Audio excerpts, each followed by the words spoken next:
Welcome to Biztech's Enterprise Technology Show. Our guest for today is Jonathan Haywood. He's the Senior Vice President, Global Product Strategy for API and Integration at Software AG. Software AG is a German multinational software corporation that develops enterprise software for business process management, integration, and big data analytics. Now, it was founded in 1969 and is headquartered in Germany and is listed on the Frankfurt Stock Exchange. It has over 10,000 enterprise customers in over 70 countries. Now, with that, Jonathan, welcome to the show. Thanks, Brian. Great to be here. Now, Jonathan, for a start, shed some light on the key trends and emerging technologies that are shaping the tech landscape in 2023. Well, I think there's a couple of things. I mean, obviously, generative AI is really hitting the mainstream now. I mean, ChatGPT has been all over the news. Obviously, it's a little bit of a hype phase, but we're also starting to see people really explore the use of that and how they can incorporate in that. And in fact, Software AG, we released a ChatGPT connector for our webmethods.io integration platform, which allows people to now incorporate that into simple flows. And the areas we're seeing that being explored, I think, is in customer service, sales, and support, where you can actually create more sort of human sounding or variations in messaging to customers rather than sort of static type of messages. And I think, obviously it's got a long way to go, but I think there's a lot of potential there. I was going to say another one, which I think is also very relevant, is we're seeing companies reevaluating the role that ERP plays in their landscape. And ERP was originally designed to be a system of record with a lot of standardized and industry practice processes. But organizations are realizing that over the years, they've maybe customized a lot. They've added a lot of their own sauce, their own flavor to be able to differentiate. And that's now sort of causing a lot of friction between the need of the business to move fast and change things fast, but also the need to keep a system of record, which is mission critical for your company, stable and highly governed. And if you think, for example, the shift to SAP S/4HANA that is coming is driving customers to rethink that. And it's surprising that more than half of SAP customers, for example, are taking a greenfield approach, meaning that they are starting from scratch in a way as they move there. That means that their whole landscape, their data landscape, is going to change as part of that. And I think, we see exciting opportunities there for the role of API and integration in keeping those things connected as that sort of ERP landscape shifts. Okay, I'm going to ask you, and that sounds absolutely frightening to me because, so I'm first got to say, your tagline says, simplify the connected enterprise. Now, when you talk about using APIs and integration, for me, it talks about how do we, one of the key things that it rings in my mind is how do we optimize our existing investments and then basically engage in newer, better, and more efficient ways. But then if you throw out your old legacy systems and start a greenfield approach, that's often more of a risk sometimes. Walk us through some of those challenges and how Software AG's API and integration product lines kind of help customers.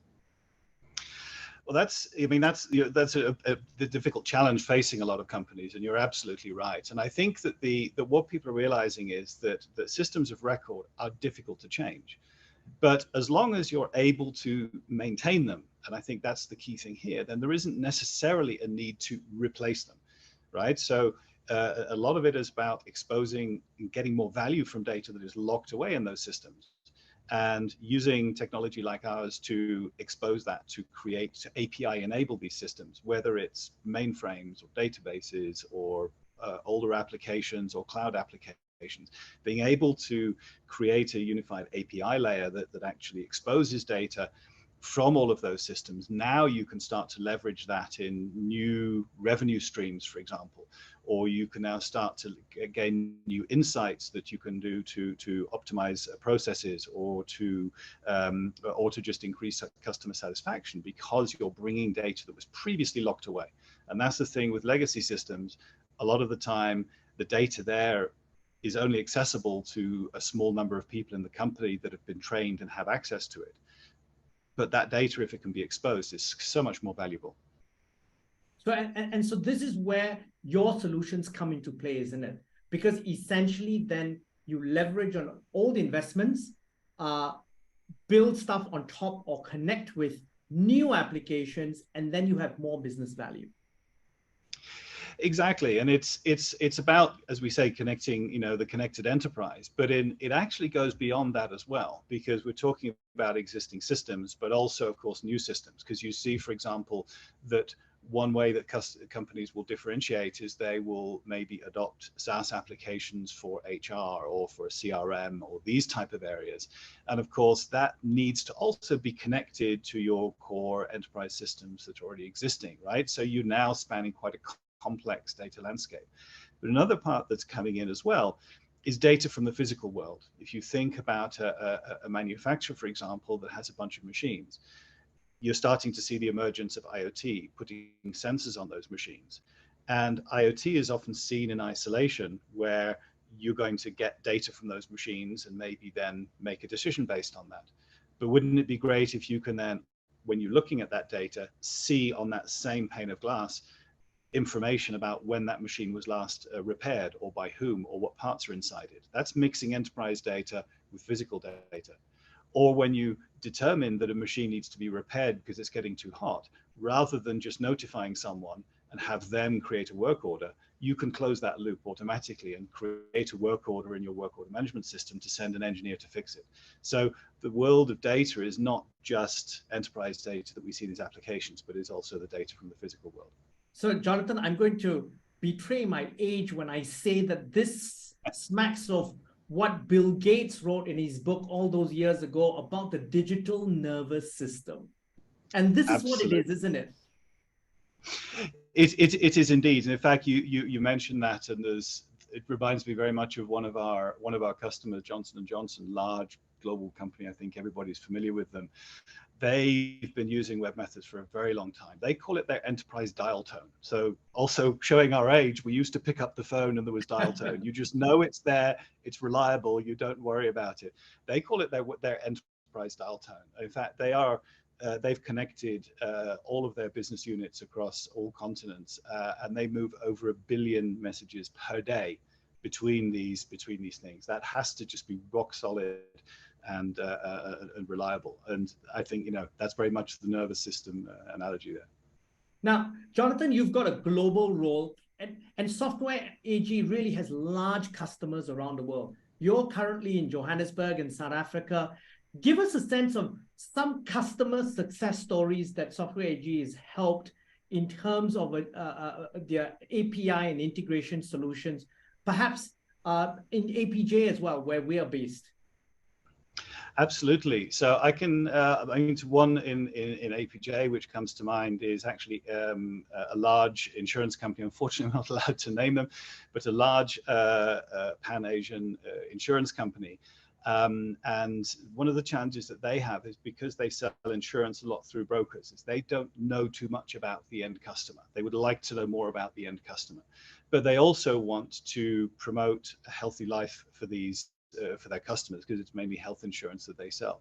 So they've created a health app that they encourage their customers to download, and they can then link this with their smartwatch or their fitness app or whatever. The idea being that they get more engaged with their own healthy life, but that's also turned into a score, and they get rewards. So if they're leading a healthy life, then through the app they will be able to get discounts at stores or entertainment or these type of things. Now you can imagine that on the one hand the insurance company gets to know more about their customers, but also to provide that infrastructure, they've got to have all of the connectivity to be able to redeem these rewards and so on. So there's quite a lot of things going on behind the scenes there, and that's really where webMethods plays in that space, in the enablement behind this app. And of course the benefit for the customer is a healthier lifestyle, a bit of gamification. They feel closely linked to the insurance company, and the company themselves will learn more about the customer and can potentially position much more targeted sort of upsell and cross-sell opportunities to them as they learn more about where they are in their life phase. I was going to give you one more example as well around new revenue streams in the UK. A company called National Express. They're a bus company that works city-to-city buses. And I think, like in many parts of the world, people that tend to choose the bus are people that have more time than money, because buses take longer than trains. So National Express wanted to try and lure people away from the trains and thought, well, you can do a big advertising campaign. That's going to cost a lot of money. So they thought, where do train passengers go to buy their tickets? And in the UK, the train network is deregulated. There are 10 or 20 companies. So people don't go to the train company website to buy their ticket. They go to a website called thetrainline.com. So National Express did a deal with thetrainline.com to offer bus tickets as part of the search results when people are buying train tickets. So if I'm a train passenger and I'm planning to go and buy a train ticket, I go there and I fill in my sort of where I'm going from and where I'm going to. It'll give me the options. And if I travel from London to Manchester today, it'll cost £100. It's very, very expensive. But at the top of the screen there, it says bus, £20. And of course, even if you capture just a small fraction of people that think, oh, £100 is really expensive, let me look at that £20 option, the bus option. Yeah, it takes twice as long.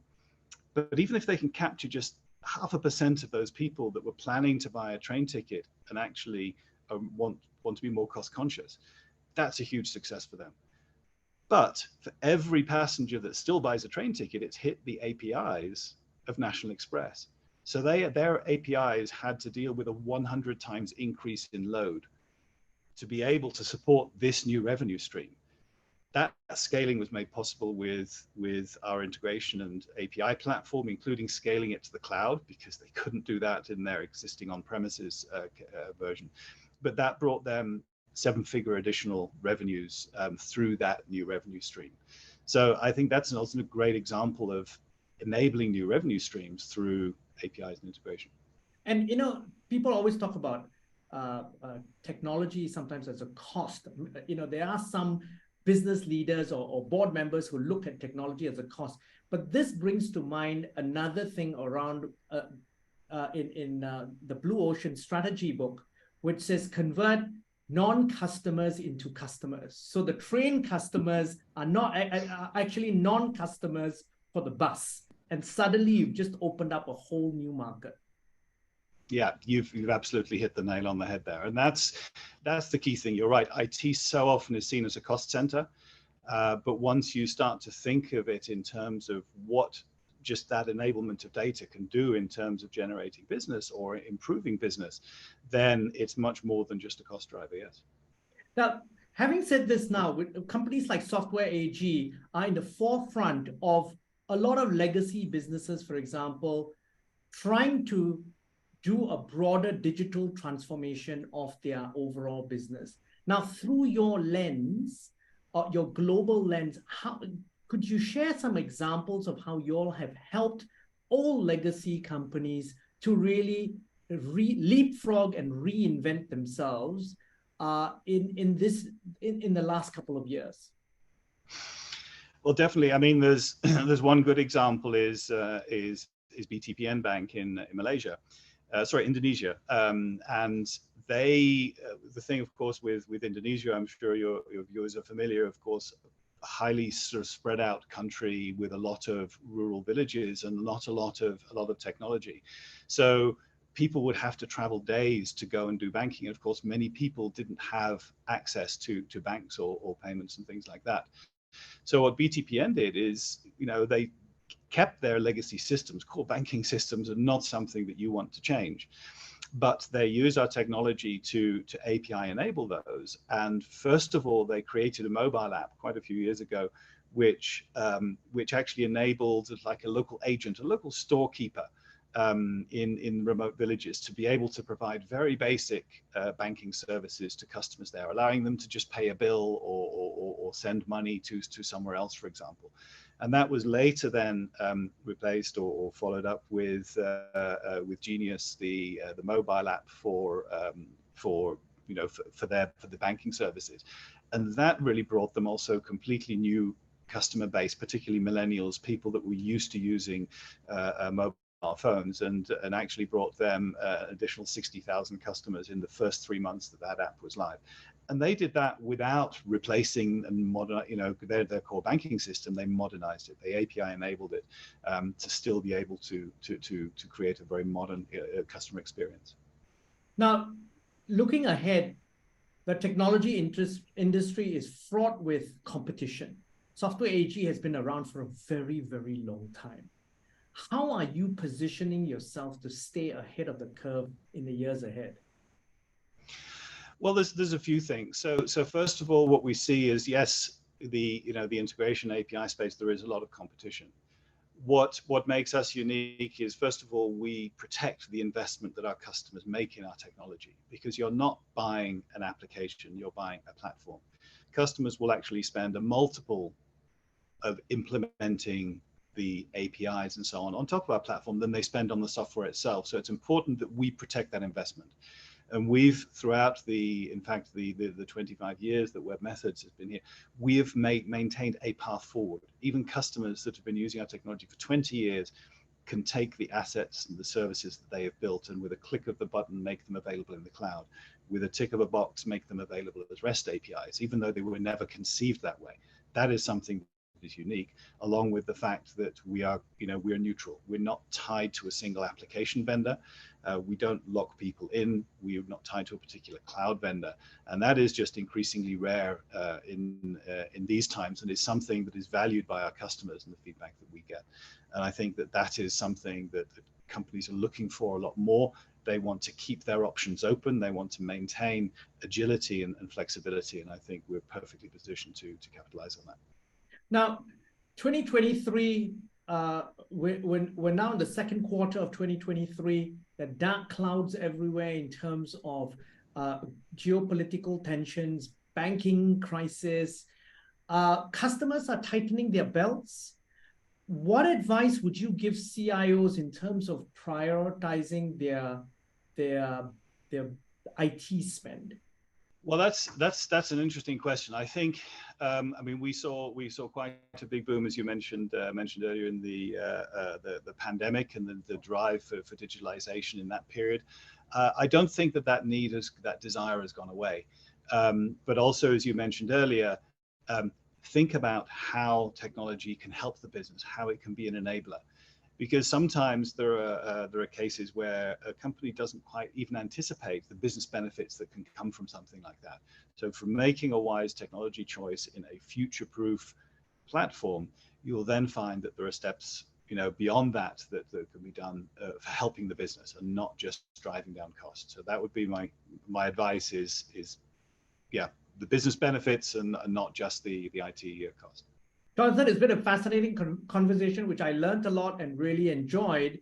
But before we leave, any final thoughts you'd like to leave our audience with? Well, I think a theme that you've probably noticed throughout all of this is about turning data into value. Organizations have a huge amount of data, and a lot of it is locked away in applications. And just exposing that, unleashing and releasing that data, making it available, it's amazing what sort of type of things that can be created from that. It's a very simple very simple sounding step, but I mean, data, I think, is where it's all at, and that's what we're focused on, turning that into value for organizations.